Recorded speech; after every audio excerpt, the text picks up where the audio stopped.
So I had a question about how to get the car aligned once you cut the floor out of a convertible. This car is painted, so I didn't feel comfortable welding a brace from the quarter panel up to the windshield post. There's chrome and paint everywhere, so I got a little trick that I do, a little hack if you want to call it that. So once the floor is cut out, obviously the car is going to move. No matter what you do, it will move without having the bracing in there.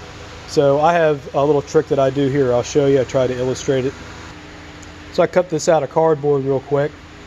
So that's basically a convertible. You got your cowl here, rocker, the back of the car, no roof. So once you cut the floor out, the cowl will do that. It'll tilt down.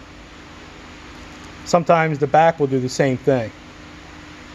So what I do, I put a floor jack under the corners and I jack up the car until it's straight again.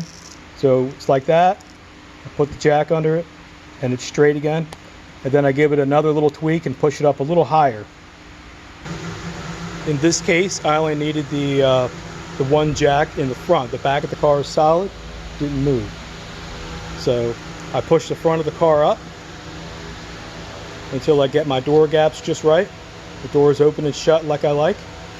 I try to actually set it just a tad high, because after I weld it and I take the jack out from the bottom, I'm assuming it would go back down a little bit. So another little trick here, little funny little thing, is underneath the mounts in a convertible, there's these little square shim type mounts, and I only put one under each mount. So in this case, this is old ones here, but I have one shim, so I only put one in all four corners, and then I set my door gaps the way I like, and then I tighten up all the bolts. All four bolts are tight. Then I can proceed to weld this support to the inner rocker structure, and then the inner rocker structure to the car. That way I know the doors open and shut, I know the car is level, and the bolts are tight, and I know if the car settles a little bit, I only have one shim in there. So here's a pile of shims that came with this car. They had all these shims in here. That's a lot. And I think they were jacking the car up because the floor was rotted out and made out of caulk and undercoating and many other ridiculous sins to do to a convertible Impala. So I took all this stuff out. That's a lot. That's a lot of shims, in my opinion. So now I got something to work with.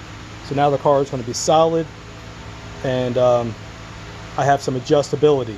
If the car settles, or when it settles, when I take the jacks out of there, I can put more shims in there and maintain my alignment.